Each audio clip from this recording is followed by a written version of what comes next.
Actualidad Radio, la información nunca sonó tan bien. Internet, además de escucharlo, pueden verlo. Mi querido abogado, ¿cómo está? Les saludamos Carlos y Agustín. Gracias por estar con nosotros en el programa. Hola, muy buenas tardes, Carlos, Agustín. Gracias por la invitación. Buenas tardes, abogado. Como usted conversó con Carlos esta mañana, Carlos estaba bastante informado en esto. Yo tenía un poco de confusión y le pregunté si lo del parol humanitario era lo mismo que el 220A. Y me dijo que no, que el parol humanitario era la forma en que muchas personas entraron con una garantía, lo que llaman en inglés el sponsorship, o sea, una garantía, un garante que puso un affidavit diciendo que se hacía cargo de que esa persona no fuera a representar un cargo para el gobierno de los Estados Unidos. ¿Es ese parol humanitario el que acaba de ser revocado? Ese es el parol humanitario que de hecho estaba destinado en este caso para Cuba, Nicaragua, Haití y Venezuela. Estaba englobando a 4 naciones. Okay.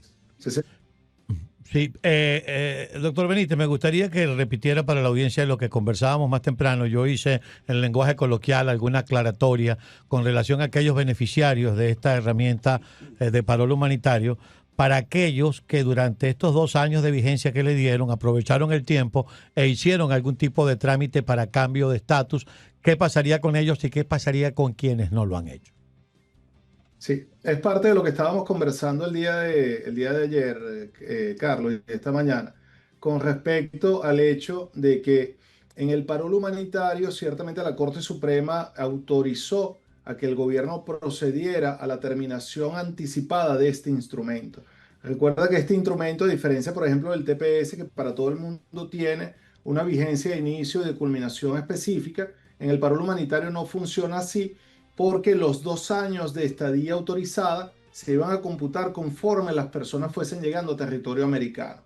En el caso de Venezuela, los últimos parol que se otorgaron fueron hasta a más tardar el mes de octubre del año 2024.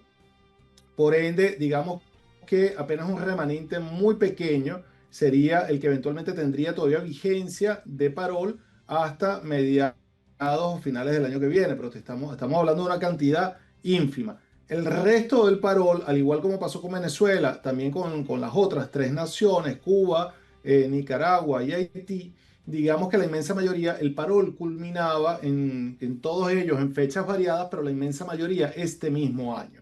Ahora, una cosa es la culminación de esa estadía autorizada o de ese estatus o de esa entrada legal, y otra es aquellas personas que en el marco de la vigencia de ese parol tuvieron la oportunidad de pasar a otro tipo de procesos, como por ejemplo la comunidad cubana, que perfectamente al tener 1 año y 1 día en el marco del parol, habiendo tenido una entrada legal, hicieron un proceso, por ejemplo, de ajuste de estatus. Esas personas, pues indudablemente ya en el marco del ajuste de estatus, basados en la ley de ajuste cubano, pues indudablemente van a poder permanecer en el país y muy probablemente van a recibir su residencia legal permanente. De igual forma, personas que, por ejemplo, celebraron matrimonio con residentes permanentes o con ciudadanos americanos y tuvieron la oportunidad de plantear un ajuste de estatus, en el caso de los ciudadanos americanos de forma inmediata, en el caso del matrimonio con residentes permanentes, más o menos a la vuelta de 6 meses después de la petición familiar, estas personas, si lograron hacer el ajuste de estatus, también van a poder permanecer en territorio americano.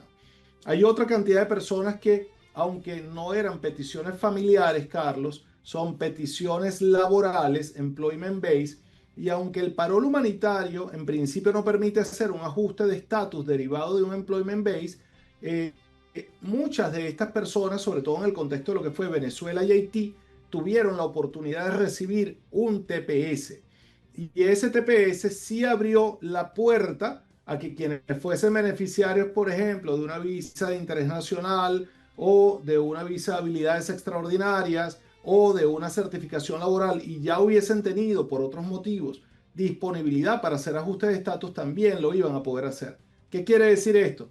Que si bien el parol está terminando anticipadamente o algunos ya les había expirado, muchas de estas personas que ya están en otro tipo de trámites van a poder seguir en territorio americano sin mayor inconveniente. Doctor, en el caso particular de los cubanos, que como el parol les confirió una entrada legal, que es el requisito de la ley de ajuste de 1966, pueden optar después de un año y un día a la residencia americana.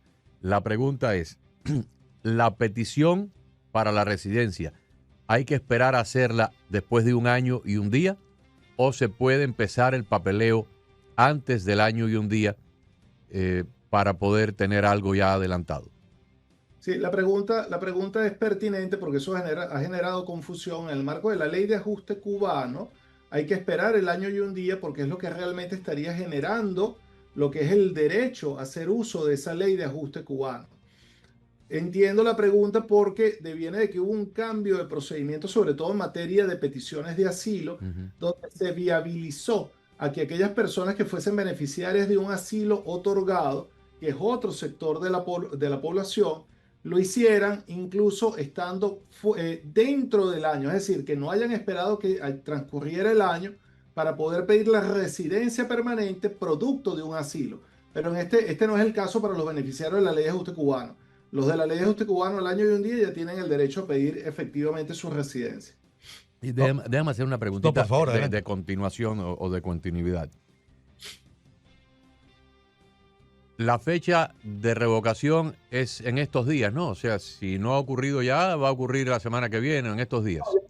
Ya empezó a llegar, de hecho, al buzón o a las cuentas online de muchas de las personas que han sido beneficiarias de parol. De hecho, tengo personas conocidas que ya me han hecho llegar indudablemente preguntándome qué pueden hacer, entre otras cosas, el contenido del documento donde les están notificando la terminación anticipada del parol y, por supuesto, también del permiso de trabajo. Claro. Ahora, la pregunta que le haría es la siguiente. Imaginemos hipotéticamente que hay un cubano que el año y un día se le cumple el día, digamos, 15 de junio, dentro de un mes, y el 15 de julio con L, y el 15 de junio, que es el próximo lunes o el próximo domingo, recibe por correo electrónico la notificación del Departamento de Seguridad que su parol humanitario ha sido revocado. O sea que va a tener un periodo de 30 días en un limbo o en la ilegalidad.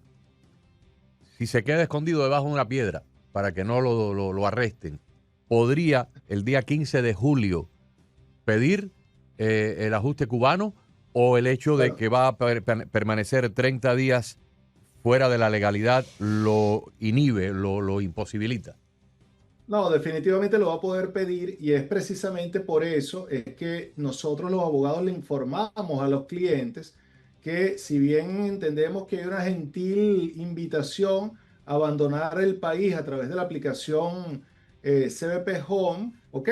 Y que probablemente existan casos pues donde eventualmente esa invitación tenga relevancia o pertinencia, hay muchos casos donde definitivamente sería una torpeza No conviene. abandonar el país cuando ya se tiene las puertas, en este caso, de obtener una regularización por otra vía, como lo es la ley de ajuste cubano, a tan solo 15 días, un mes, mes y medio o incluso hasta un poco más. ¿Por qué? Porque mi entrada fue legal o porque la entrada fue legal. Uh-huh. Ahora, hay dos interrogantes que yo tengo, abogado. Una tiene que ver con recibo el correo hoy que es 13. Recibo un correo donde soy invitado, como dice usted, cordialmente a abandonar el país porque entiendo que lo están haciendo así para que la persona pueda salir y tenga la oportunidad, si quiere, luego de pedir una visa, lo que fuere, y no por la vía de la deportación, porque si es deportado ahí sí no tiene más derecho. Pregunta concreta. Una vez que recibo el correo, ellos le están enviando en ese correo un lapso de abandono. ¿Tiene usted 30 días para salir de los Estados Unidos? ¿Tiene 25? ¿Tiene 10? No solamente le están enviando un lapso de abandono que en teoría va a ser sumamente corto, sino que de paso le están haciendo una invitación a que de necesitar algún tipo de colaboración económica para materializar esa salida, pues también puede contar con el auxilio de la administración en este contexto para que lo pueda hacer. Pero reitero, no, por eso es que no me gusta irme hacia los extremos de que una herramienta es buena o es mala. La herramienta pudiera ser buena en algunos casos donde no existe una expectativa de solventar una problemática migratoria en un corto plazo y ciertamente usted puede resolver anticipadamente muchos problemas si se va de forma voluntaria del país. Pero El punto está en que no vale la pena que usted lo haga sin consultar previamente con una persona Claro. experta en el... Sí, perdón que le Ok. interrumpa, abogado. Por eso le hacía la pregunta, porque si le dan, ponte tú, 30 días, bueno, usted tiene 30 días para hablar con su abogado de confianza, para llamarlo a usted, a la doctora Arias, a quien quiera, y decir, mire, tengo 30 días, ¿qué puedo ¿Qué hacer en hago? ¿Qué estos hago? 30 días? ¿Y qué opciones hay?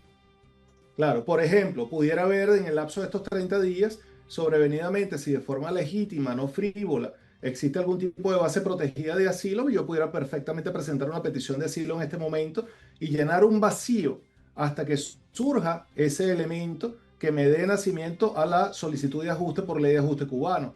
O probablemente celebrar un matrimonio si tengo ya una pareja. O un hijo que probablemente tiene 20 años, es ciudadano americano y está próximo a cumplir los 21 y me puede pedir familiarmente hablando. Es decir, hay muchos escenarios que pueden darse y por eso vale la pena proyectar qué tan seguro o qué tan beneficioso sería para mí individualmente abandonar el país, porque probablemente lo que puedo resolver en menos de un mes o en un mes y medio, lo estaría postergando por un lapso tal vez de un año, 2 años, 3 años, dependiendo de la forma de la salida. Entonces, y del tipo de visado para el cual esté siendo peticionado. Ahora, Por eso es tengo que... una duda con el tema del permiso de trabajo. Pongo el ejemplo. Yo soy ciudadano cubano, o no importa, puedo ser nicaragüense, venezolano, y mi permiso de trabajo está ligado a mi parol humanitario. Pero entré en un trámite en el caso de los cubanos para pedir el ajuste cubano. Pero mi permiso de trabajo está atado al parol humanitario. ¿Qué pasa con mi permiso de trabajo en ese momento si lo revocan? ¿Me sirve entonces lo que llamamos la antorcha que recibí, que el Servicio de Inmigración tiene mis papeles para el ajuste de estatus? No, no le sirve. Definitivamente usted perdería la facultad de trabajar legalmente, ¿ok? Y tendrías que esperar que llegue el nuevo permiso de trabajo o en definitiva la residencia permanente. Pero volvemos, un tema de ponderación. Probablemente, aunque sé que es algo muy difícil, las personas pueden decir, yo prefiero estar 3, 4 meses sin trabajar, manteniéndome con el Claro. apoyo de familia o amigos o a través de algunos ahorros que haya podido acumular a abandonar el país, que tal vez vaya a complicar mucho más mi escenario de volver si abandono el país cuando tenía ese alivio migratorio. Doctor, ayer por la mañana el presidente dijo algo interesante y es que ha habido también mucha presión ante él, ante la Casa Blanca y ante el Departamento de Seguridad Nacional de ciertos gremios, ciertas industrias que están perdiendo la mano de obra que han tenido, sobre todo la industria de la agricultura y la industria de la hotelería, de la hostelería y la hotelería. Estos gremios, estas cámaras de comercio, asociaciones sindicales, pues han protestado y han dicho, nos están quitando los empleados y vamos a tener que cerrar, se van a quebrar los negocios porque no hay mano de obra y no la podemos conseguir, no hay gente que quiera hacer este tipo de trabajo. Y ayer el presidente dijo algo muy importante por la mañana y el Diario de las Américas lo sacaba en su propia cita, en titulares, era la primera noticia, decía, deseo que las personas que trabajan, o sea, refiriéndose a los inmigrantes ilegales, que trabajan en la agricultura y en la industria hotelera, se puedan quedar en el país. Me imagino que por vía ejecutiva le podrían dar algún tipo de amparo, algún tipo de clasificación de trabajos de braceros, no sé cómo lo harían. Ahora, yo no creo que haya muchos venezolanos trabajando en la agricultura, pero sí pudiera haber muchos venezolanos trabajando en hoteles, en la zona turística de Miami Beach, el área de Orlando, tal vez en el área de Las Vegas. Esas personas, yo creo que habría que decirles, traten de quedarse quietos en base, como decimos en el béisbol, a ver si esto que dijo Trump ayer se convierte en algo tangible en los próximos días, porque les podría dar un vehículo nuevo de ajuste. Definitivamente, y aparte de eso nos conseguimos con que, bueno, yo creo que está de alguna manera enfrentando una realidad que es imperante. Los hechos, definitivamente negarlos a veces no tiene sentido. Y yo creo que esto se va a extender no solamente a la hotelería y la agricultura, que es lo que citó en el momento de la entrevista. Yo creo que esto también se va a replicar a otras áreas de la economía, por ejemplo, como la construcción, Sí. donde tenemos una cantidad importantísima de hermanos nicaragüenses, cubanos, venezolanos dedicados al mundo de la construcción. Es impresionante en ese aspecto. En el área del mantenimiento de la jardinería con empresas propias o empleados en otro tipo de empresas, en el caso de Florida, pues yo creo que es uno de los áreas de abordaje principales, ¿no? Entonces, yo creo que esa puerta está a punto de abrirse porque también hay un entendimiento que lo que significa el capital humano, ¿ok? Cuando se ha logrado consolidar y cuando de alguna manera ha logrado ya generar una contribución y un aporte importante a la economía, no lo puedes suplir por decreto de un día para otro. No, y sobre todo en la industria de la alimentación. Porque si mañana de un salón de belleza, donde a lo mejor hay 10 mujeres haciendo manicure o cortando cabello, deportan a 5, bueno, sí, es malo, la clientela va a sufrir, pero no hay un daño a las necesidades perentorias de la ciudadanía de esa comarca. Pero, por ejemplo, fuera de acá de la Florida, hay grandes industrias en granjas de crianza de cerdos, donde trabajan muchos indocumentados, crianza de pollos, plantas de procesamiento de carnes, empacadoras de huevo, plantas de leche, trabajan muchos indocumentados. Si de pronto llega ahí la patrulla de inmigración y se lleva a la mitad de la empleomanía, esa planta tiene que cerrar, esa planta no puede producir, y si esa planta cierra y no puede suplir las demandas de los mercados, de las carnicerías, de las pollerías, donde se venden los productos que se procesan en esa planta, todo un mundo de gente se queda sin producto. Hay una ruptura en la cadena de abastecimiento y en la cadena de alimentación. O sea que ahí hay un problema que inclusive bordea casi que en la seguridad nacional.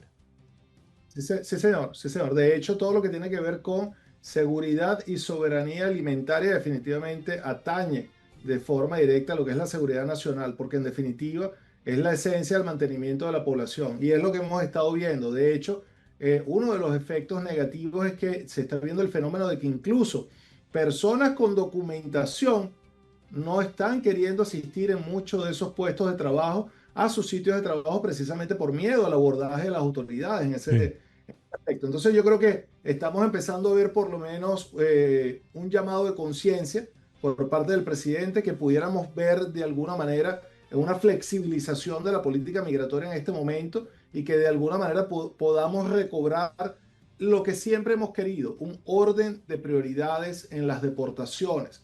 Porque como hemos dicho siempre, nadie pone en duda el delincuente para afuera, el que ya cumplió su trámite y tuvo un proceso de deportación y tuvo su oportunidad en corte y no lo logró, bueno, desafortunadamente ya usted trató de hacer su gestión, le toca salir, salga. Pero hay una cantidad de población importante que está aportando, que está también en el mismo tiempo tratando de llevar adelante su proceso migratorio y que todavía no ha tenido esa oportunidad de defenderlo o de plantearlo adecuadamente y que está trabajando para la economía, que debe permitirse por lo menos lo que es su continuidad, porque esa mano de obra, ese empuje, ese aporte, no se puede suplir de la noche a la mañana por, sencillamente, como te comentaba, por decreto. Necesitas mano de obra en actividad. Ahora, supimos por las noticias recientes que, por ejemplo, una empresa como Disney le dio licencia administrativa a un grupo de venezolanos que estaban bajo la figura del parol humanitario. Tenían su permiso de trabajo, pero bajo la figura del parol humanitario. Cuando digo licencia administrativa es porque en algunos lugares dijeron que había sido despedido. No fueron despedidos. Los enviaron a casa y no sé con cuánto era el goce de salario, pero tenían goce de salario. Si llegase a aprobarse una medida donde incluya el turismo, podríamos de pronto decir Disney forma parte de un atractivo turístico del estado de la Florida y de los Estados Unidos. Estos trabajadores podrían entonces apelar a eso y quedarse como trabajadores del turismo. Es factible que se pueda lograr y definitivamente sería necesario. Para nadie es un secreto que, por ejemplo, en todo lo que es el centro de la Florida, por hablar del caso de Florida, todas estas empresas como Disney, Universal, SeaWorld, etcétera, son el movimiento de la economía central primordialmente. ¿Ok? Entonces, obviamente atañe a lo que es la continuidad de unas operaciones que son importantes, que siempre han sido un atractivo turístico para los Estados Unidos, sobre todo por parte de toda Latinoamérica, que siempre le gusta venir a hacer uso de ellas. Entonces, sería una torpeza no permitirlo en un futuro cercano. Le voy a hacer una pregunta ahora un poco pesada, un poco desagradable, pero usted le doy la libertad de responderla o no, porque no quiero colocarlo en una situación incómoda. ¿Podríamos decir que esta campaña que se ha desatado contra la inmigración ilegal es ciega en cuanto a emociones y la están ejecutando de una manera absolutamente fría e imparcial con todos los grupos étnicos, con todas las nacionalidades? ¿O hay una inclinación un poco peligrosa, maléfica, malintencionada contra las personas de habla hispana y tal vez están haciendo un poco los de la vista gorda con otras nacionalidades, por ejemplo, como los chinos? Mira, Respóndala si quieres, si no, no hay problema. yo no puedo decir que no se estén abordando las otras nacionalidades, porque ciertamente nosotros hemos visto cómo se ha llevado, digamos, la aplicación de estas políticas migratorias actuales a todo tipo de nacionalidades. Ahora, ¿en qué tipo de proporción? Si está, digamos, mucho más arraigado en el caso de las de habla hispana, mi apreciación personal es que sí, pero digamos que no tengo en este momento las estadísticas en la mano para poder darte el número que efectivamente lo demuestra. Ahora, lo que sí te puedo citar es que por lo menos la justificación para que todas esas políticas se den, se están haciendo sobre todo porque en teoría surgían con base al incremento de la criminalidad en Estados Unidos producto de esa migración, porque eso ha sido básicamente la punta de lanza de toda esta ofensiva migratoria. Le compartí esta mañana, casualmente a Carlos, unas estadísticas de CBP, de Customs and Border Protection, donde, suponiendo que hubiésemos tenido, como efectivamente se ha dicho, una entrada por vía de frontera de más de 8 millones de personas, ¿ok? Suponiendo que sean 8 millones de personas, ¿ok? Las cifras oficiales en el año 2024 de esa lista, de esas estadísticas que le mostré a Carlos, reflejaba que habían, digamos, cometido delitos y habían sido objeto de convicción 20.800 personas. Si dividimos de esos 4 años, que fue hasta donde se hizo la medición, las 8 millones de personas, estamos hablando de un promedio de 2 millones de personas por año. El porcentaje que refleja esas 20.000 personas en el año 2024, de acuerdo al portal de CBP y a las estadísticas formales de CBP, con respecto a 2 millones de personas, es apenas el 1%. Y hay algunas comunidades que es una ínfima parte del 1%. Por ejemplo, la comunidad nicaragüense. La comunidad nicaragüense. En los años que yo llevo viviendo aquí en el sur de Florida, me ha tocado reportar todo tipo de delitos, todo tipo de fraudes, todo tipo de violencia, desde la época de la cocaína de los años 77, 78, 79, 80, 85, la oleada rampante de fraude al Medicare de la década del 90 y primero de años del milenio. Pero yo creo que me sobran los dedos de la mano derecha los casos que hayan involucrado a nicaragüenses. Es una de las comunidades de mejor conducta moral y de mejor comportamiento que ha habido en los Estados Unidos. O sea, si hiciéramos un estudio estadístico, pero bien hecho, de cada 100.000 nicaragüenses, ¿cuántos han terminado con una condena? Es una de las comunidades mejor portadas. Yo no entiendo por qué eso no se está tomando en consideración. Coincido contigo plenamente. De hecho, las estadísticas, por ejemplo, estamos hablando de la comunidad nicaragüense, te cito de mi comunidad de origen, Venezuela, las últimas cifras que reflejaban supuestamente participación de integrantes indeseables, estábamos hablando que el Departamento del Tesoro había hecho una mención de que eran apenas 800 personas en un universo de cerca de 1 millón de venezolanos que están actualmente en Estados Unidos. Eso no refleja ni siquiera el 0,08% de la población.